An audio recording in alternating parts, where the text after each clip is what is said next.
Hello, and welcome to episode 5 of The Comic Conspiracy. I'm your host, Ryan Higgins. Who are you? Brock Sager. Hey, Brock. Hey, Ryan. How's it going? It's going. We're back for episode 5. This is like the Empire Strikes Back. The Conspiracy Strikes Back. Is it? Yeah, because we were in New Hope last week. Oh, that's right. Yeah, you rebel scum. Yeah. I'm gonna freeze you in Hey, carbonite. Ryan, just so you know, I'm your father. Uh-oh. Oh, God.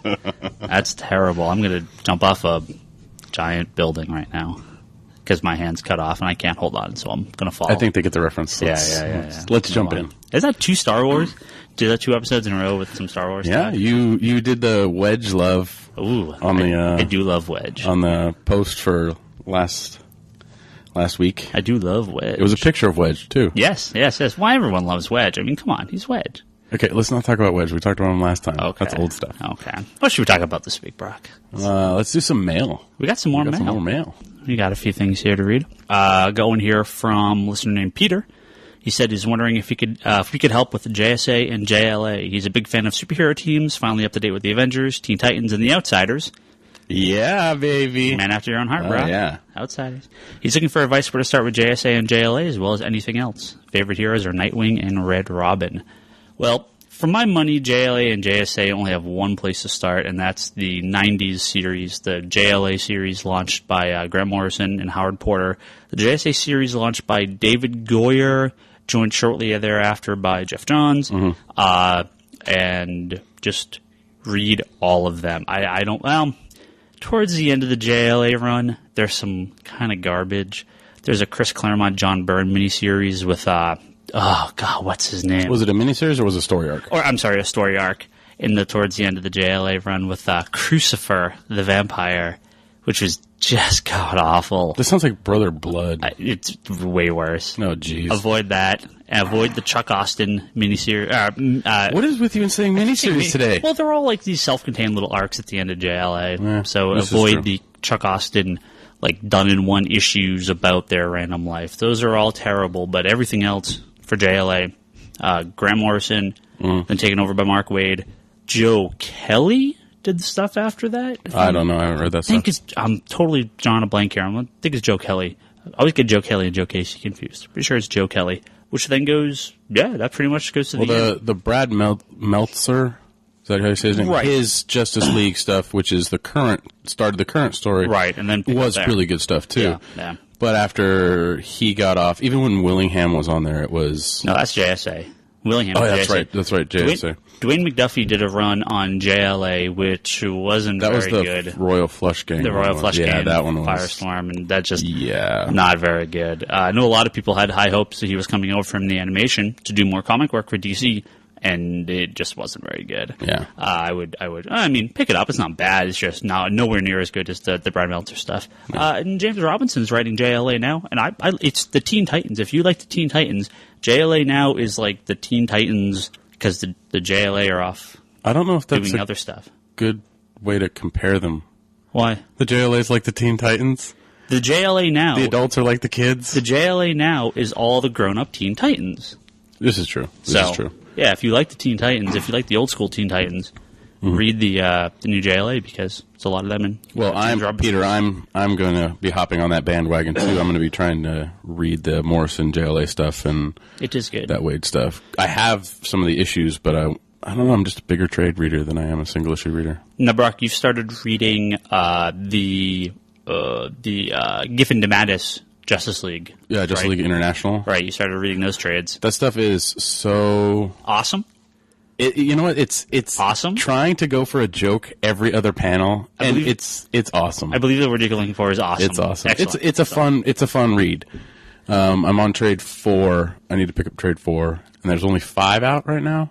That sounds right, 5 or 6. I understand why some people didn't like that JLA, especially at the time. I've had a couple customers tell me, hey, this was the only JLA being published, and it was goofy and funny and not what I wanted. I understand that rationale, but I've read those issues a number of times. I think there's enough serious stuff in those books. There's some really good arcs, the Starro arc in Justice League Europe, all the stuff with, I wish I had the book in front of me. I can't remember his name. Not Major Force. What the hell is his name? Captain Atom? No. One of the earlier arcs In JLA? Yeah, it's like the very first Or JLA? arc. Yeah, and he comes back at the end. God. Yeah. I can't even remember. I just read it like a couple weeks ago. I know. I can't remember who the hell it was. If only we had the book sitting right in front of me. Oh, well. We'll find out. We don't, because you don't restock. I do. Well, they're common. Come on. So if you like that stuff, I would go back. If you have any interest in that, I'd go back and check that out. Also, you can't go wrong with any old JLA books, too. I mean, they're just fun. You can pick up the JLA Showcase Presents. Those are really cool. Yeah. They're cheap in black and white. And if you have kids, you can let your kids color them in. Kids ain't gonna touch my comics. Dude, they're Get out of here. Showcase. Yeah, it's my They're comics. black and white. Who cares? I don't want kids touching my comics.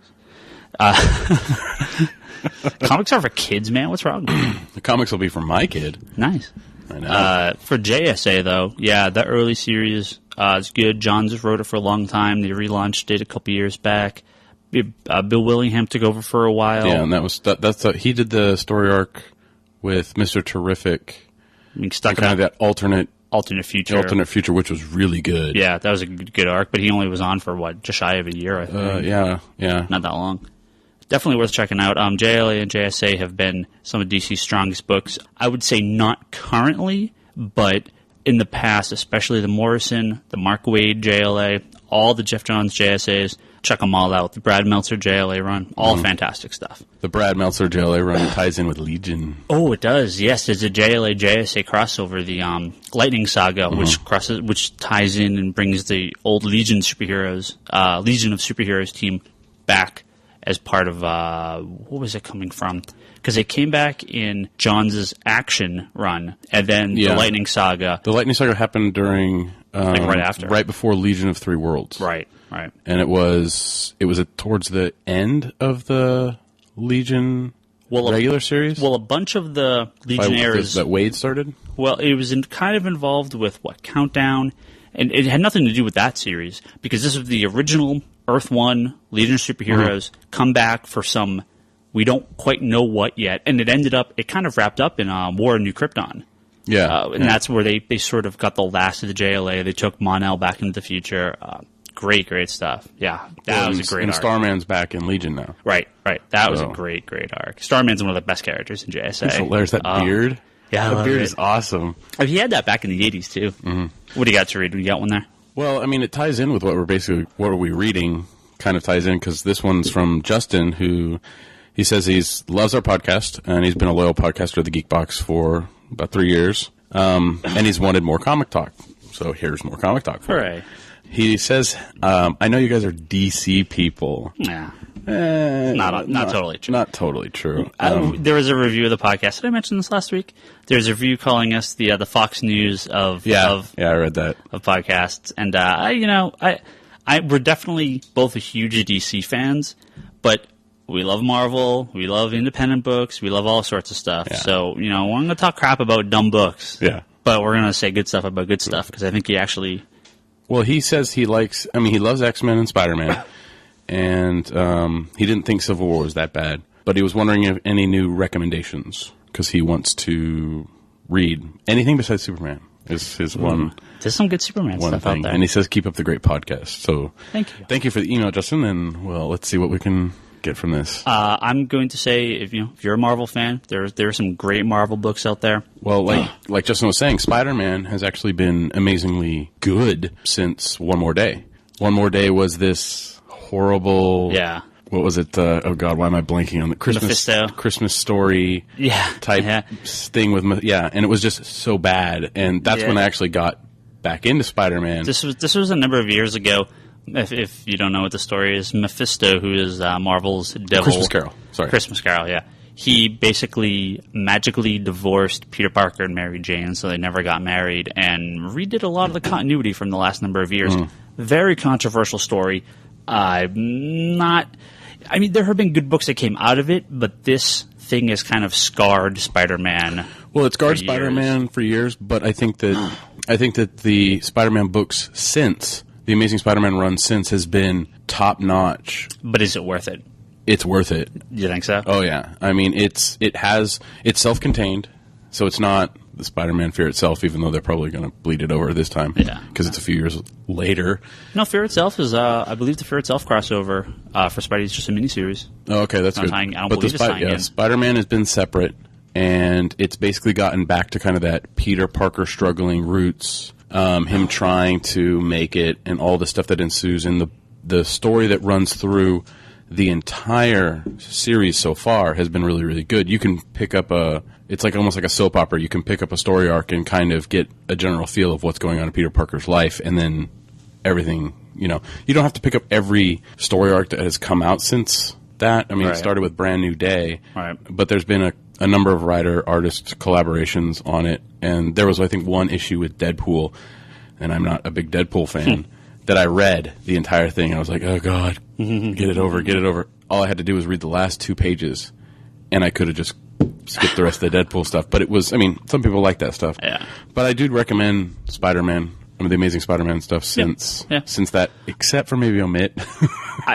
The One Moment in Time. Yeah, the One Moment in Time. Yeah, that was them trying to go back and explain what happened to Spider-Man or to Peter Parker and Mary Jane, why they didn't get married. Joe Quesada, it's one of those things, if you're not behind a desk writing and if you're not drawing on a regular basis, it can kind of slip. It's really easy to slip. And the One More Day and the Brand New Day, the One More Day and One Moment in Time were just really rough. Yeah. And just, I'm not a fan. I think it's a terrible idea. I thought they easily could have worked Mary Jane out in some way. They wanted to make Peter Parker single again. You basically ended up Peter Parker being a 35-year-old virgin living with his Aunt May. They've moved them on since then. Yeah. But it really just, I don't know. And it so just reminded me of like the Jeff Johns Flash run where he made the Spectre forget no one knew who Wally West was anymore. And this was a similar thing where no one knew that Peter Parker was Spider-Man. They got rid of the identity of reveal. But when you remembered Peter Parker was Spider-Man, you remembered everything. Yeah. So it was, I think it's this weird stain over, it's like episodes 1, 2, and 3 of Star Wars over 4, 5, and 6. Darth Vader was such a badass until that little kid showed up. And now whenever I read something involving Darth Vader, I'm like, but it's that kid. And it's the same thing. The Spider-Man books have been good, but they are tainted by One Moment in Time and One More Day. Like most people, a good starting point would be Brand New Day. You don't have the horrific kind of... It's the aftermath, but you don't have any of that stuff left over. All right. So... Yeah, check out Spider-Man. Uncanny X-Men's been okay with Fraction writing on it. My standard response for what X-Men should I read is Joss Whedon's Astonishing X-Men run, which was fantastic. Yeah. That was good. It's 2 hardcovers, 1 omnibus, 4 trade paperbacks, however you want to read it. 25 issues in a special, 24 issues in a special. It was 24 in a giant size. Yeah, really good. Again, you have to know a little bit about X-Men, but it's not like it's beaten over your head with a ton of continuity. Basically, all you have to know is that Colossus is dead at the start of the story. Everything else is kind of explained. That's really good.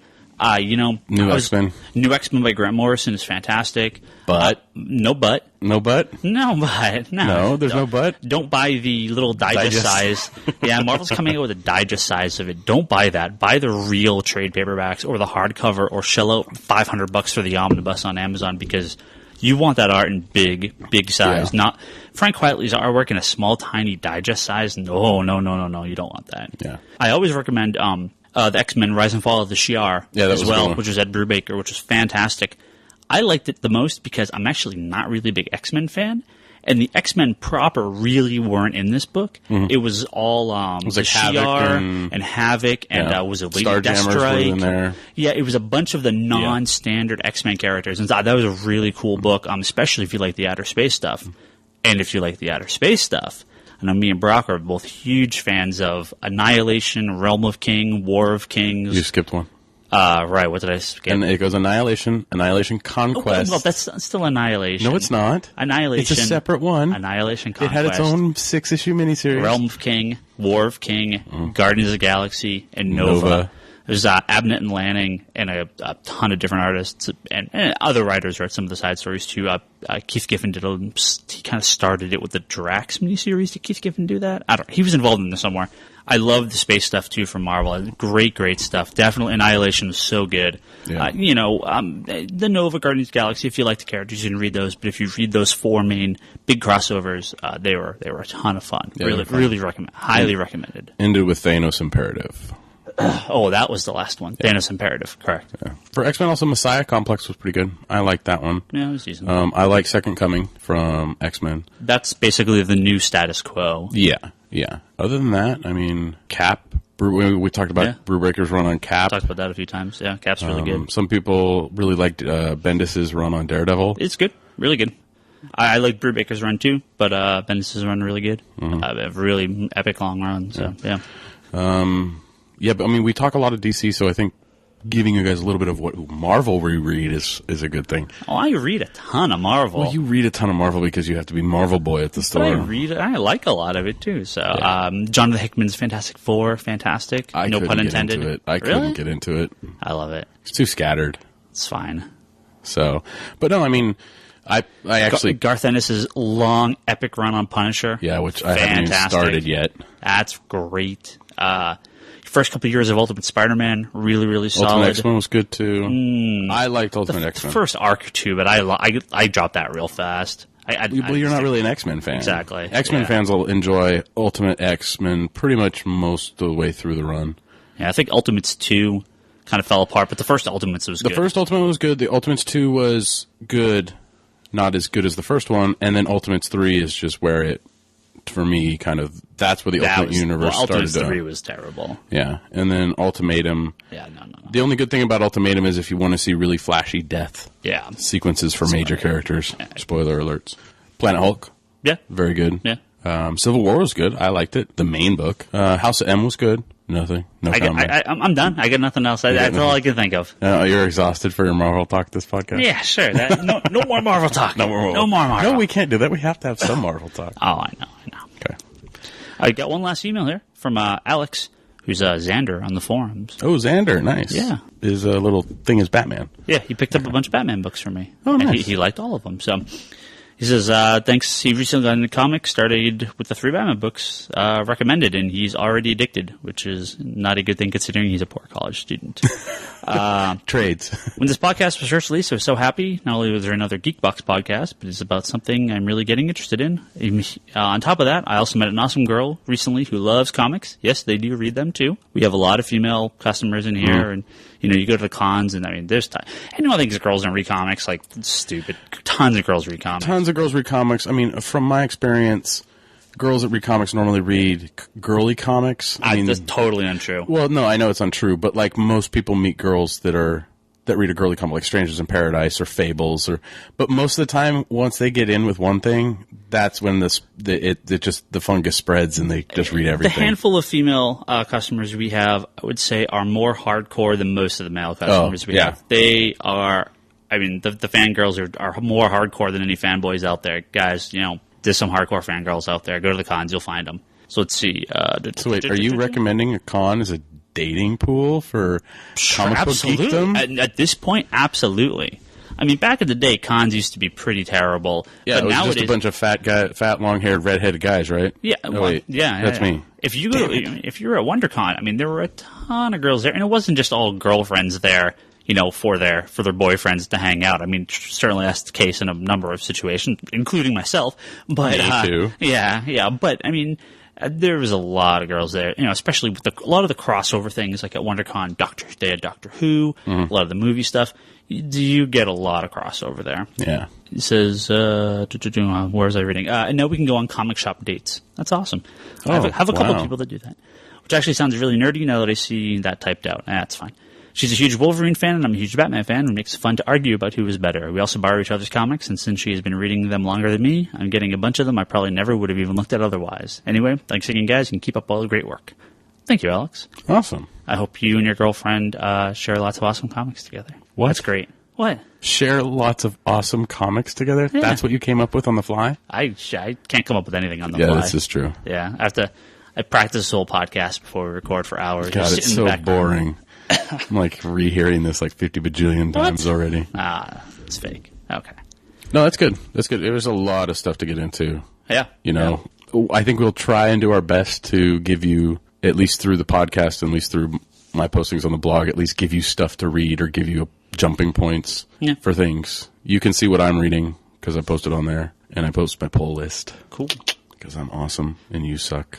I go through my pull list pretty regularly. Do you let people know what you're reading? I post on some of the forums that I post the shipping list on, yeah. Oh, okay.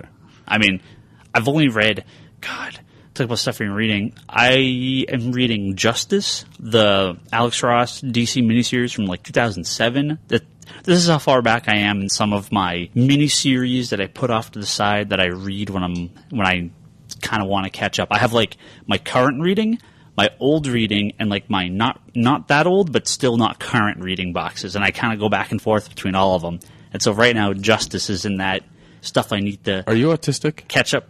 I don't think so. Because you're doing these weird hand motions with the boxes over here. I have multiple boxes. I'm trying to think in my brain which box is which. And you even get confused doing it here. I think after Justice, I think finishing up Manhunter is my next thing to read. The one with the Manhunter girl? The Manhunter girl? Well, there's Manhunter the guy, and then there's Manhunter the Green Lantern the character. No, yes, correct. And then there's Manhunter the what's her name? Yeah, so we're talking about the Kate Spencer. Kate Spencer, that's her name. Correct. Lawyer, a.k.a. vigilante who actually kills villains. It was a really good. Really good I stuff. read it. Yeah, it's phenomenal stuff. Everything I've read has been really fun. I just, I think I just ended up not reading the last. Who wrote that again? Of issues. It was written by Mark Andreyko, who did a lot of work with Brian Michael Bendis. Worked on, I think he worked on Sam and Twitch for Image. The early stuff. Yeah, okay. Yeah.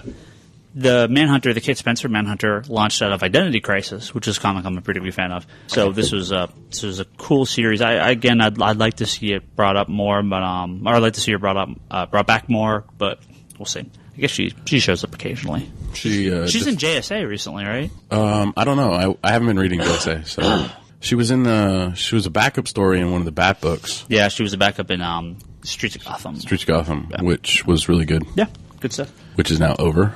But DC's trimming the fat, I guess. Yeah, they cut all those backups. You been reading anything, Brooke? Currently, I've been reading a whole bunch of stuff. I mean, I'm virtually reading a trade a day. Wow. Yeah. Tell me about it. I got Transmetropolitan The Cure this week. Cool. That's volume 9? Volume 9. I started reading it this morning. Yeah. I finished it before I came here. Wow. That's the 90s and early 2000s Warren Ellis. Yeah, that's what I recommended on episode 3. I think that was last week, wasn't it? It might have been last week. I've been recently reading Superman Ending Battle that was Johns and Casey and a couple different writers that span across Man of Steel, Superman, action, adventure. It's good stuff. I mean, it's jumping in. It's fine. I mean, you don't really need too much history. I mean, the villains are a little. Whoa, there's a lot of villains. I'm starting the Thanos, the Infinity stuff for Marvel. No. So I read Rebirth of Thanos. You read the Silver Surfer. That's the Silver prelude Surfer, to Infinity Gauntlet. Right. And then you have to read Infinity War, and then it's Infinity Crusade. Now, does that collection have the Thanos Quest stuff as well? Okay. Yes. Okay. It has the couple issues of Silver Surfer, right, and then it does the Thanos Quest. That's good stuff. Oh, yeah. Real good stuff. Yeah, and then has the Logan's run number 6. Oh, that backup story where he steps on a flower. It wasn't really that great. Like we said before, I've been reading the Justice League International. Yeah. I'm on volume 4 now. Aztec, the Ultimate Man. Oh, cool. Nice. Which was interesting. Mark Miller, Grant Morrison. Yeah, it was really interesting. He joined JLA very briefly. Yeah, he joined, but the thing is the trade doesn't really collect too well towards the end. It's really choppy. I believe it collects the last issue where he joins the JLA and then it ends, right? Yeah. Because you read JLA to find out how long he survived, which isn't long. I reread. Spoiler alert. Yeah, I reread Final Crisis: Legion of the Three Worlds after reading Legion stuff, so now I'm caught up a little bit more. Oh, Legion. You reread Legion of the Three Worlds, and that is a foreshadowing. There will be a Superboy-Prime argument in this episode. Excellent. Can't wait. Morning Glories. Yeah, I think we talked about that last week. Last week or two. Did we talk about that? We talked about it. I picked it up. It was kind of like a Lost. Yeah. It was very good, very good. And pretty much I finished up a X-Men vs. Apocalypse random X-Men reading. It was a little weird. Damn, you read a lot of books. Dude, in this month alone, I've read 1, 2, 3, 4, 5, 6, 7, 8, 9, 10 trades. I've probably read 10 comics not at the store. And including my weekly reading, which is about an average of 10 books. Man, I remember when I used to read that many comics. And I still do. I still buy them. Yeah. I just need to get around to reading them. I am getting better, though. I mean, I'm caught up on a couple books. I've been reading the Green Lantern, the War of the Green Lantern stuff, so I'm all caught up on that. And now I'm trying to catch up on Flash before Flashpoint. I caught up with, I'm almost done with Generation Lost. I should be ready to read the last issue of Generation Lost and Brightest Day when they come out, because I've already read all the Brightest Day stuff. Well, that Generation Lost has been amazing. That's been like, I've really enjoyed that book, and reading that and then reading Justice League International is... Right, well, we were talking... It kind of gives you, if you read Generation Lost or if you've read it, and then you go back and read the JLI stuff, you see where, this is where they are now. Right. And this is where they were before. Right. For people that aren't aware, we were kind of talked about Justice League International earlier, but we didn't really go into detail on it. It was a series where basically they relaunched Justice League, but they couldn't use any of the main characters except for Batman for a short time and Wonder Woman for a short time. Yeah, I haven't gotten to the Wonder Woman stuff yet. So you ended up with Blue Beetle, Booster Gold, Fire, Ice, Guy Gardner, Green Lantern. That's not even their original names. Right. It's Fire, Ice Maiden, and Fire. What was her name? Oh, Jesus. Fire Goddess or something like that? No, it wasn't Fire. Heat Mistress? Oh, let me look here. Emerald Fire? Oh, it's, you're totally right. It's like Emerald Flame? Hold on. She first appeared in Super Friends comic. What the fuck? Really? Bloop. Green Fury. Green Fury? Yes. Her original name was Green Fury. Because they were part of the Guardians of the Globe. Right, the Global Guardians. The Global Guardians, that's it, yeah. Right. Green Fury. I think she had another name, too. No, she did. Did they call her something else? Yeah, I think they called her. Then Green Flame. Green Flame, yeah, right, that's it. And then Fire. And then Fire, Just the Fire. Just Fire. Yeah. God, thank God they changed those names. Ice Maiden just became Ice, which is fine. So these were characters that creative team Giffen DeMatteis and Keith Giffen, J.M. DeMatteis, and art by Kevin Maguire. These guys took this really wacky team of JLA members and made it into a part comedy, part serious book.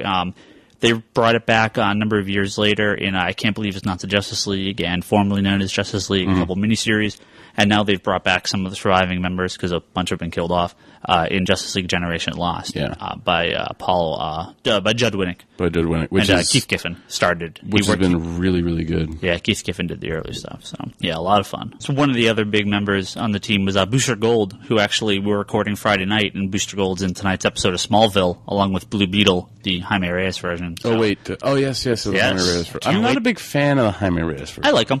He's cool. I just want to see Smallville. Oh, man, I can't wait to get home and watch Smallville. It's so good. Booster Gold. Only 3 episodes after tonight. Yeah, I got hooked on Booster Gold with Johns' run. Yeah. On Booster out of 52. I think Dan Jurgens' run was actually better. Yes, I'm saying something is better than a Jeff Johns run. People, take note. The Dan Jurgens run of Booster Gold, better than Jeff Johns. Well, I admit this. Well, that's because Dan Jurgens kind of knows. Well, he created the character. He knows, he created the character, and he deals a lot better with time. Yeah. I think Johns' time stuff is a little bit off. Yeah.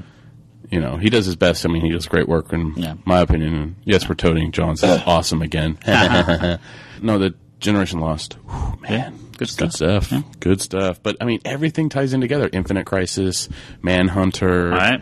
You know, Justice League Generation Lost, Maxwell Lord. That's the great part of having a comic book in this sort of bigger continuity. A lot of people say they hate it, but for me it's just so addicting because you could just watch the plots go from book to book to book. And, not everyone has an infinite amount of money to spend on comics. I totally understand. It can be kind of annoying when you miss out on parts. But if you can follow a bunch of this stuff, like, with Wikipedia and message boards and podcasts, you can find out a lot of info that you couldn't before. So, yeah, I think it's so much fun. Yeah, I mean, getting back into comics and reading as much as I'm reading, I find it more difficult to find something to read now because I've just absorbed so much that I'm kind of, what am I going to pick up now? Yeah. Well, normally this would be the point where we do a little comic news, but there really hasn't been much this last week. No news. Very little. No news is good news. No news is good news. Except in this case. Yeah. Jeez. There is one small thing that popped up earlier today on bleedingcool.com, which is a pretty cool rumor site, always worth checking out. Joe Quesada, years and years ago, basically banned smoking from all the Marvel comics. He had a relative, I believe, that died of lung cancer, and I understand, smoking, on kids of smoke and all that stuff. I mean, but the reality of it is, look, who's reading these comics? A lot of guys in their 20s and 30s and 40s, even kids. If you tell a kid not to smoke, what's the first thing they're going to go do? Smoke. Wolverine, Nick Fury, The Thing, seeing these guys without a cigar in their mouth. And it's not like cigarettes, they're smoking cigars. No kid smoking a cigar. It's just like cutting smoking out of the comics. It's like, but you know what? Wolverine still drinks all the time. Oh yeah. He pounds, where have they cut alcohol out of comics? How many times, if comics characters had their heads explode or guts punched out or Wolverine gets blown up into a piece of blood and then, comes back to life from it. Cutting out smoking, it's such a lesser of 1,000 evils. It's one of those things where, they cut cigarette smoking out of TV after that big push of getting advertisements away from kids and all that, so a lot of shows didn't have smoking in it. And you were kind of watching certain shows going, this character smokes. I mean, the Marlboro Man in X-Files smokes. Right. It's the mom in Cigarette Burn smoking Notice. man. Yeah, cigarettes. The cigarette, His name is Cigarette Smoking Man. Yeah, he has to smoke. I know, he has to smoke. But Burn Notice, Michael's mom smokes like a chimney. All day. Yeah, but it's like people, I think people put too much, it's affecting you because you see it. The Thing sitting there and Lifefield's drawing him with a cigar barely hanging out. I'm like, it's the Thing. It's Wolverine. I'm like, it's Bub, a cigar, and a beer. Yeah, I can't. There's no doubt in my mind that there's that one kid out there that played Grand Theft Auto that goes, I'm going to go get into a car and kill people now. But it would have been something else if it wasn't Grand Theft Auto. Yeah. Kids aren't going to smoke because Wolverine smokes. Kids are going to smoke because their parents smoke, their grandparents smoke, their friends smoke, and they're going to smoke. Mm-hmm. I really can't believe that, smoking is cool. I'm going to, thank you for smoking. I love that movie, which is really funny. There's a guy that played Two-Face, Aaron Eckhart. The main actor, right. Great actor. Again, I understand sort of the goofiness behind that, and I understand a lot of the sort of message, but I think you could be pretty stupid. Nothing personal. Nothing personal, Thanks. People. But no. It's right in front of you. Thanks. What? Thanks. Keep going. No. I'm not saying you're stupid if you smoke. Oh, okay.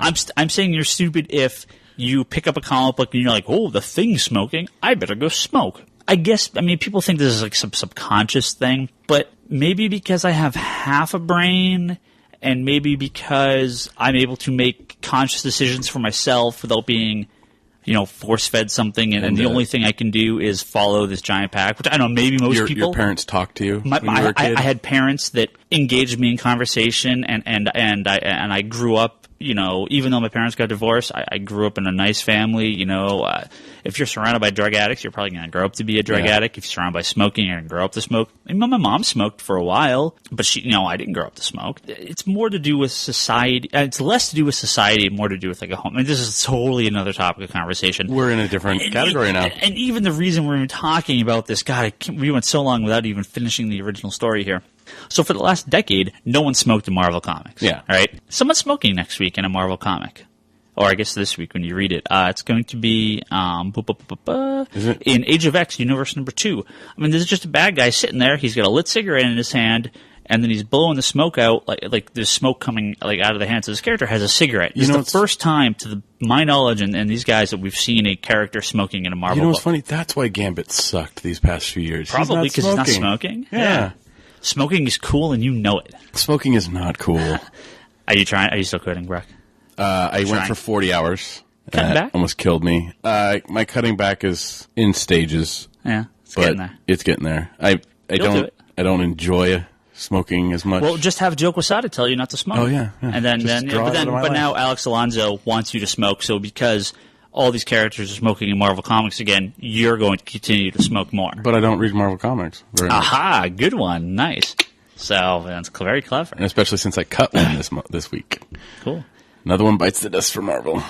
Oh, the Iron Man, Doc Ock /fic issue? Oh, the grovel porn. Oh, man. And the Iron Man just gets on his knees. Oh, jeez. If you seriously want to read officially published Marvel /fic, please read this week's issue of Iron Man 503? Something like that. Yeah. Oh, it's terrible. I mean, I've really enjoyed Fraction's run on it. I was going to say, we were talking a few episodes ago about how great Matt Fraction's run on Iron Man is, and this issue was like... Well, it's not even this last story arc has just been... I don't know, can we do the sound effect of the Kamikaze pilot? There is more sexual innuendo per page on this issue of Invincible Iron Man than like anything else. I mean, he's sucking a bottle. He's licking, stroking a bottle. He's stroking the bottle. He's licking. He's blowing a bottle, and then he's like begging a Doc Ock, and then he's like kissing his arm. He's licking his arm. Then Doc Ock is in a corner watching something on repeat like it's porn. Yeah, it's really bizarre. And then Fear itself comes in there, just so you know. Yeah. Fear itself comes in there at the end. Yeah. Which does not do anything for Fear itself. It's just the most bizarre issue I've read in a long time. It's worse than that Deathlock issue with the phallic... remember the 6 panels on that one page? And it was like every panel had a phallic... symbol in it, right? The mic, right? She's like, and then an ice cream cone or something. Yeah, there was an issue of Green Lantern Emerald Warriors where it was just this last issue. Yeah, he's like licking a piece of ice that looks like a cock. Really looks like a penis. Yeah, it's really funny, and it wasn't so much that, it was the water dripping down. It was the into his open mouth. Jeez, like. Come on, guys. Like, it's funny. Somebody did come on, guy. Oh, hey.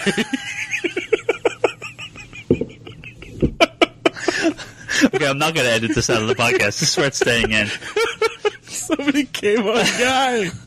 Yeah, that's Emerald Warriors number 8. Jeez. Hulk's shit list. Good Lord. We have, what was that? That Marvel Zombies had like colon, like all these whack. Well, there is the famous Ethan Van Sciver issue of New X-Men where he writes sex in like, was it every page or every panel or something? So. That was great. Wait a second. This fits. Oh my God, I just realized this. What? Disney owns Marvel. It's all the phallic shit. Little Mermaid penis cover. And all the people doing it in the background. Yeah. One of those rescuer movies. You figured it out. Oh man, we got this. Disney is... Brock, you solved the mystery. You did. You really solved the mystery. You know, I think not now, but in a podcast we're going to have to explain Disney's... Come on, guys. Come on, guy. Oh, you know you want. I can't even. Okay, I think our plummeting iTunes list of subscribers is just plummeted down to 0 at this point. So yeah, excellent. If you've been waiting for for us to just lose it, you've only had to go 5 episodes. Yeah. So yeah, you don't have to wait too long. So great. Yeah. Okay, I think we're done with news. Now, normally we have a little random recommendation and our list here, or end our episode here. Yeah, but we're not done yet. We have one last thing to talk about before we go. Do not read your email. An email? Do not read your email to me about the last thing we need to talk about. Oh, okay. Was there something else? Yeah. I mean, Superboy-Prime. Yeah. Okay, yeah, no, I know. You can't say what you said in the email. Oh. No. Oh, hold on. Let's preface this a little bit here. Okay, I'm ready. So, on the Geekbox forums, which is where we post this podcast, forums.geekbox.net or www.geekbox.net. You can find all former episodes of the show or the Geekbox episodes, which are posted on there. On the forums, we were discussing Superboy-Prime. Now, for those who don't know Superboy-Prime, he's a character that was created many years ago, pre-Crisis on Infinite Earths. Superboy-Prime is the Superboy of Earth Prime. Earth Prime is our Earth. Yes. It is this Earth that we are living on right now. DC Comics is a comic publishing company. There's a character there was a human being named Clark Kent, who people made fun of. Oh, you're Superman. It turns out he actually was Superman from Earth Prime. There was a real Krypton. He had the powers of Superman. And basically his first or second appearance, he's then drugged to Earth 1 by Superman in order, because Superboy-Prime is like, can move planets. He is like old school Superman strong. Like he's like, oh yeah, Superman just needs to move this planet out of the way of the asteroid. Okay, push the planet. Superboy-Prime's on that level. So Superman gets him to help fight the Anti-Monitor at the climax of Crisis on Infinite Earths. Mm-hmm. Superboy-Prime, along with Alexander Luthor of Earth 3. Yes. And the Earth 2 Superman and Lois Lane, who are the older versions that were in the Justice Society back in the 30s. Mm-hmm. So they're like in their 80s. The four of them get stuck outside of reality. And basically, to the best of our knowledge, they had died at the end of Crisis. But in Infinite Crisis, which was published many years later, we found out these characters had survived. They were sitting outside of reality, basically watching the new post-Crisis world come together. Mm-hmm. So this kid, who just days ago was a normal kid, is now stuck outside of reality with people he thought were previously fictional characters. And Jeff Johns wrote this story, and there's a lot of hate for this character, and there's some love for this character. Superboy-Prime basically goes totally insane, as anyone would, being, like imagine you're suddenly sucked into, like, Who Framed Roger Rabbit world tomorrow, and, like, all these characters That'd actually be fun. But then imagine you're stuck in a room with Popeye and Bugs Bunny for, like, 50 years, or no, I guess like an infinite amount of time, because the entire world was reborn in front of them, and they've been there forever. So, yeah, you would go insane. Not really. They had the rest of everything to watch. Yeah. It's like ultimate TV. Well, but Clark Kent, being a huge fan, saw Hal Jordan go bad, saw Superman die, saw Batman got his back broken, saw all these heroes basically become anti-heroes and villains. Mm-hmm. And so all these people he really looked up to from the Golden Age and Silver Age were suddenly now much different. And he really was like, these guys are not the heroes I thought they were. I'm totally insane. So Superboy-Prime comes out, kicks a whole load of ass, basically kills Superboy, kills a handful of crappy sidekick Teen Titan guys. He's popped back and forth. He was in Sinestro Corps War. Sinestro Corps War, Final Crisis Legion. He was in Final Crisis Legion. He was in the first couple issues of Adventure Comics during the Blackest Night stuff. Mm-hmm. So he's coming back into Teen Titans. So the discussion that we need to have now here between me and Brock is Superboy-Prime. Great character or greatest character? I'm going to kill you. The character sucks. So, Brock, let's hear your take on Superboy-Prime first. Give us some examples here. Okay. Why you don't like it. I can understand a character like Superboy-Prime being sucked out of his world into the fictional world that he's been reading about. Correct. And he has superpowers, and this newfangled thing for him. And just as everything's coming together and he's saving the world and saving the universe, he's trapped with these fictional characters, and all he can do is watch like he did before. Right. So he's basically a fanboy. Right. No, well, we have to also say, as he's trying to bust out of this thing, every time he hits the wall of this, like, reality prison he's trapped in, reality gets altered. So, boom, Jason Todd suddenly back alive. Boom, all the origins of Superman and Batman combined into one origin. Boom, Doom Patrol comes back. Boom, Donna Troy gets her origin changed around. Boom, all the Hawkmans are changed around. I mean, there's a ton of different things that happen for Superboy-Prime trying to break back into reality. DC used it as a great way to be like, yeah, all these weird things, we're just going to say Superboy-Prime punched reality and this happens. You know? I mean, there's a lot of meta and DC continuity being changed because of this. It's like a great little side. Well, I think that it's fine. The problem is when you say he went insane, to me he doesn't go insane. He comes out... He goes insane pretty obviously. Well, it's not that he goes insane. He comes out, and insanity to me isn't somebody throwing a tantrum. That's all he does. He runs through, or he blasts his way through Sinestro Corps, and he's ripping people's arms off and killing people, and, it's like he's just throwing a big, huge tantrum, and then they put him down. Punching Panther's head off. Yeah. They put him down, and he's like, you made me do it. It's like a kid having a tantrum. Oh, it is a kid. And then, well, no. A kid, not a teenager, an early teenager. No, this is a kid. This is like a 5-year-old throwing a temper tantrum because he can't get a chocolate candy bar or something. And then they put him down again and contain him again, right? And then that's when when does he burn the S in his chest? Was that during, That was after Infinite Crisis, right? Was it during Countdown? Might have been. No, I think it was Infinite Crisis that he did. Was it Infinite Crisis? Yeah.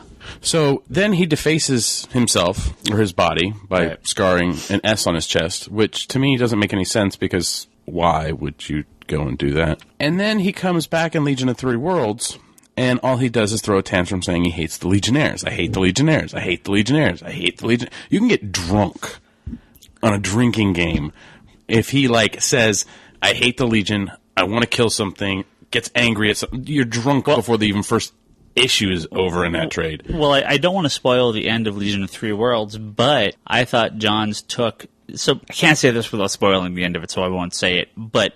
Just throw a spoiler. No. The reveal of Superboy Prime at the end of Legion of Three Worlds, to me, made more sense than the other times they've done stuff like this. And I don't want to spoil it, so... Well, okay, Don't spoil it. I won't spoil it, but I'll add to it. Growth. We're talking about... I can't. Yeah, we can't do it without spoiling stuff. We just got to talk about it. No, it's fine. Do we just have to talk about it? I can't spoil everything. Honestly, that's the only part I like. I don't want to spoil... I told people I wouldn't spoil a bunch of old stories on here, so... You and your promises. Superboy Prime is the main villain in the book, but there's some stuff that happens at the end of the book that I think is a great story. It's a great story change for Superboy Prime. But I think the problem I have with Superboy Prime is, to me, it's just a kid throwing a tantrum. Okay. And it came up in the forums. He's biting on that whatever the yellow. What's he eating? I think you posted the picture. He's chomping on some yellow rocks or something. Yeah. And what is he gonna hate brushing his teeth? So he's gonna go try and destroy every toothbrush. What? Some people just... Superboy Prime is, to me, not a good character. Okay. His character has not been done well. Can I tell you why you're wrong? If you can attempt. Okay. You're not going to dissuade me. Are you ready? Are you ready for this? Yeah. Are you ready? Okay. Superboy Prime is a terrible, terrible fanboy. All right? Yes? He's a fanboy. Yeah. All right? Okay. Basically, the end being of Superboy Prime is... He is an angry internet message board troll turned into a comic book character. So many people on the DC forums and a lot of these real hardcore comic forums, these people are some of the worst people on the internet. Now I'm talking in real life here. There's some people here that are just total scumbags in the forums. There are a lot of these guys on the DC forums that would rather have the creator of the comics die, the writer and artist, than their character die. When Dan Didio was saying, we're going to kill Nightwing, people were like, don't kill Nightwing, kill Dan Didio. Nightwing's way more important than you are, Dan. And it's like, I understand a love of a character, but you're at the point where you're wishing the death on an actual human being over the death of a character who's going to come back in 5 months anyway. Why do you like this character? Why do you like Superboy Prime when he emulates all of this garbage? Because Jeff Johns is going out there and going, Look at people. You are Superboy Prime. Realize that you are this character. You want to run around and punch people's heads off and all this ultra violence. And it is a fantastic commentary on modern fandom turned into a great character that the DC and Johns and anyone that wants to use him can be like, look, we're going to take the ridiculousness of some of our fan base, of a small portion of our fan base, and basically turn him into an ultimate villain. Superboy Prime is unstoppable, much like the hardcore fanboys that revolve around comics. So what does that say about somebody who doesn't like Superboy Prime? I think you're not supposed to like Superboy Prime. No, I understand liking the character. He's a terrible person. He's a great character because he's so bad. Does that make sense? I can see that in the sense of taking it to Howard Stern. Why do people listen to Howard Stern? Because they like him. Why do they? What's the other percent? Because they hate him. Because I hate him. All right. I mean, I don't go out and want to read Superboy Prime stories. Right. And I mean the stuff that he's been in.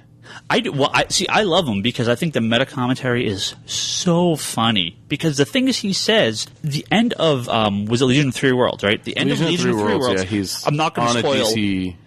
Right, I'm not going to spoil the twists and turns, but at the very end, he's on the DC Comics message board posting on an actual thread in the DC Comics message board.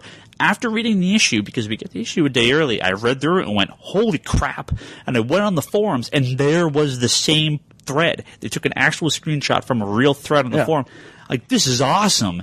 Like, just the fact that he's this ultra-violent, totally powerful, uber fanboy nerd is the funniest thing in the world to me. It's not to me. And I think so much of the audience, I don't think I'm like this, I think so much of the audience is like, and I'm not saying you're like this either, but they hate Superboy Prime because it's talking about them. I guess this is not you, but there's a large portion that he's a stupid character. I wish they'd kill him, which is exactly what Superboy Prime would do. Well, I think you've talked to people I've talked to. I took a poll here, and pretty much everyone's in favor of Superboy Prime. Sucks.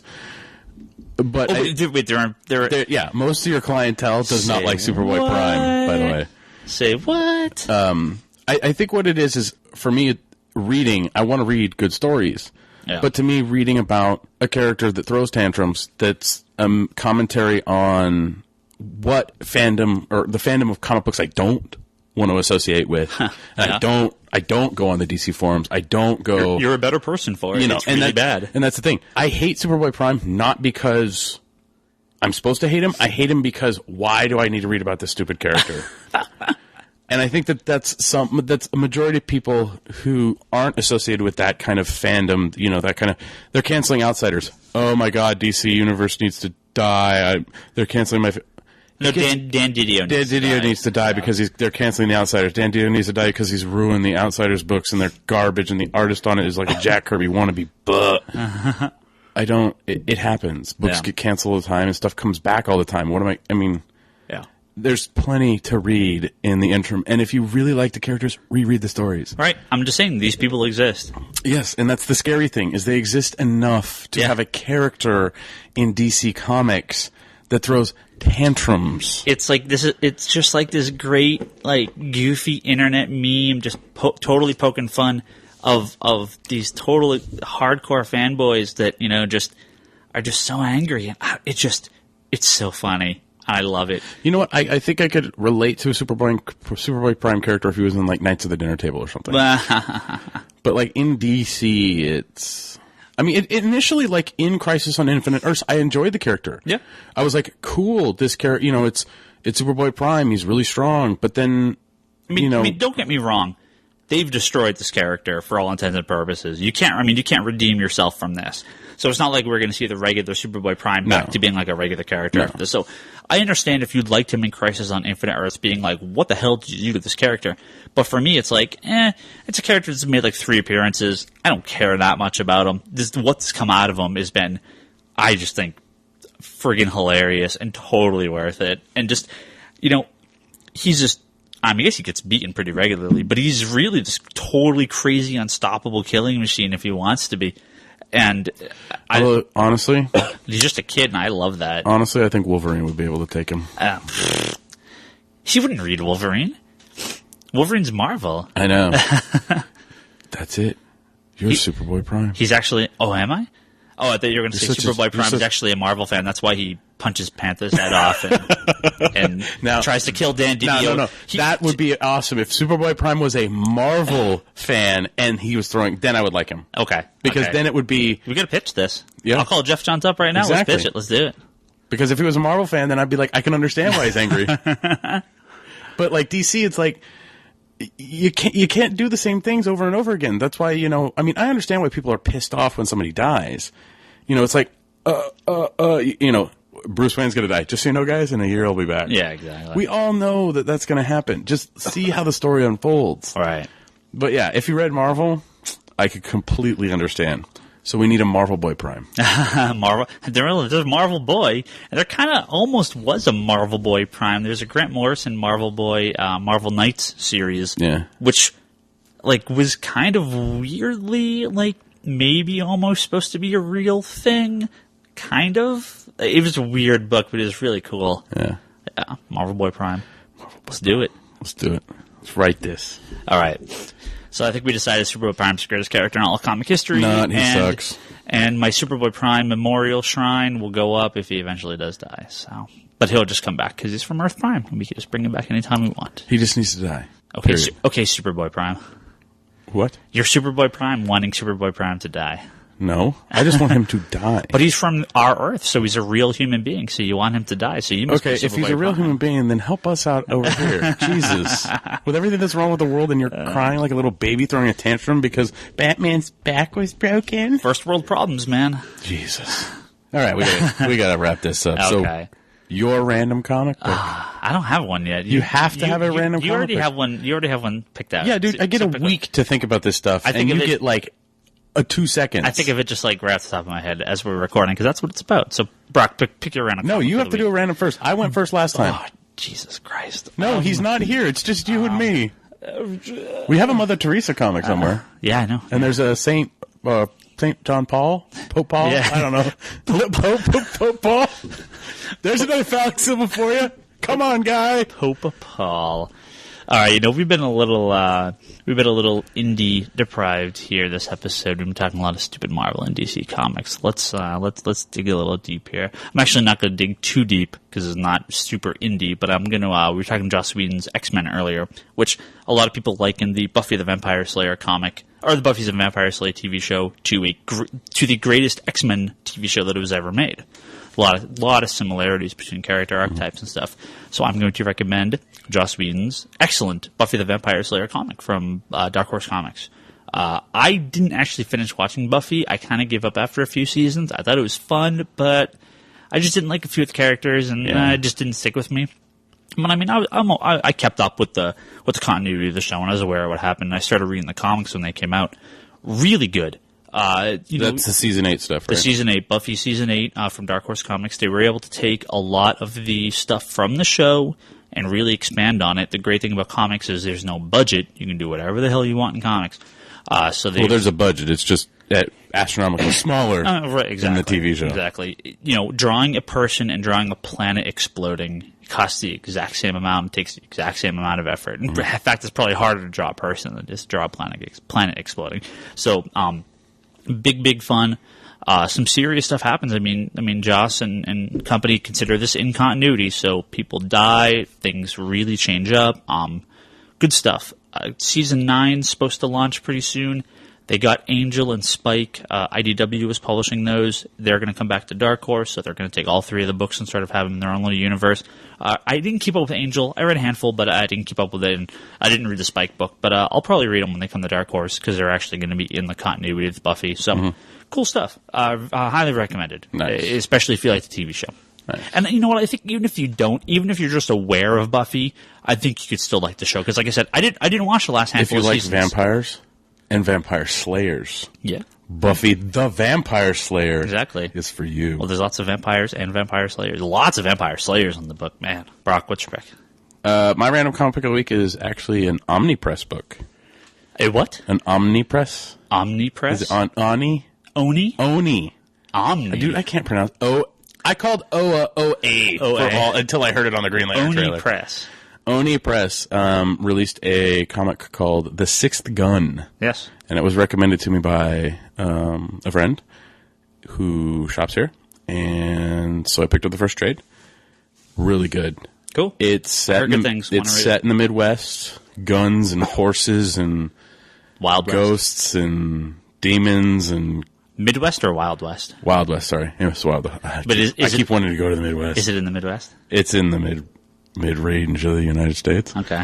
Now the book is set in like the Wild West after the Civil War. Are there giant mechanical spiders? No. Oh no. Okay. No. Not as no. This book is what Jonah Hex should have been. The movie. The Jonah Hex movie should have been the Jonah Hex comic. Yeah. Well, that and it should have been, or at least the Sixth Gun. It's a really good read. It's got a lot of magic and demons and these guns that only one person can hold it at a time. If you touch it, it burns you. And okay. I haven't really read anything Western in a long time, and this is really, really good. Cool. So it's still doing single issues, so they're keeping the book rolling. Yeah. Oni Press doesn't do too many ongoings, so it's good to see. Yeah, it's good to see Six Guns still continuing. We sell a handful of them. Yeah, it's pretty popular. Yeah, I'm enjoying it. I can't wait to pick up the next trade. I'm not going to do single issues on it. Yeah, I'm going to wait for the trades because you're a single issue guy. I'm a trade guy. Yes, as we discussed earlier. As we cross over into the hour mark. Hour and 25 minutes. Is that it? I believe so. All right. Did we forget anything? I don't think so. Check your email.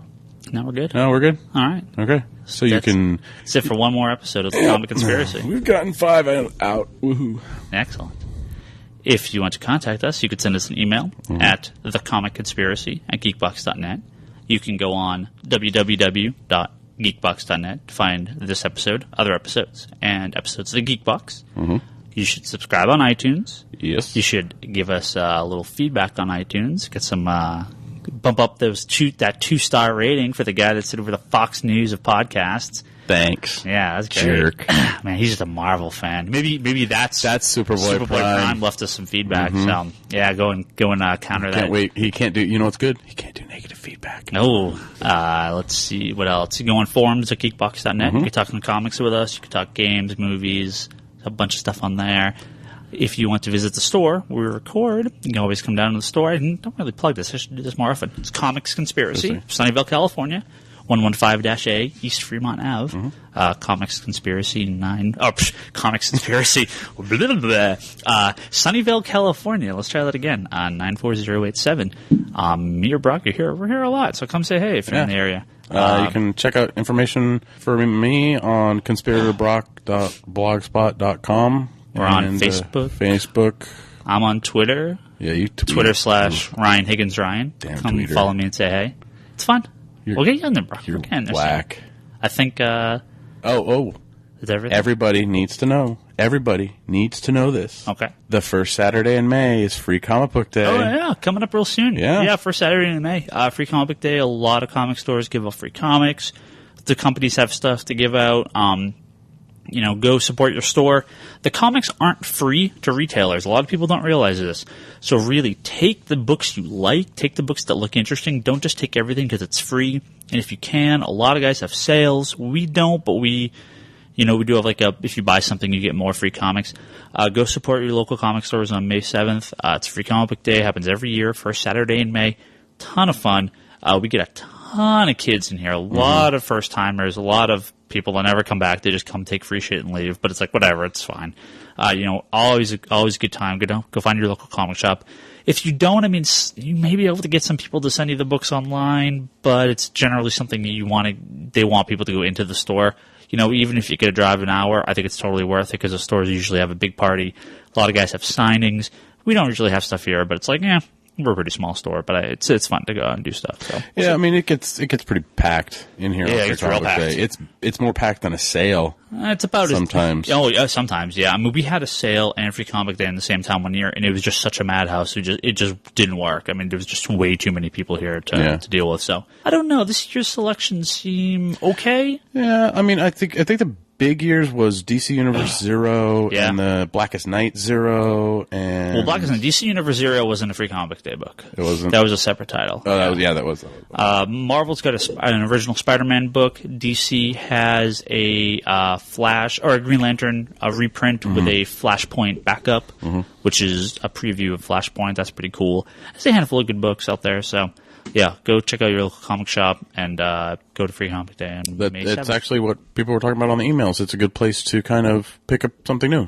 And Definitely. It's free. Yeah. So The Sixth Gun was actually my buddy's recommendation. His recommendation, he picked up the free from Free Comic Day last year. I always tell people this. If you like the Free Comic Day books and you want to get the books, since a lot of these are small press, make sure you tell your retailer, your local comic shop guy, say, hey, order this for me, add it to my saver list.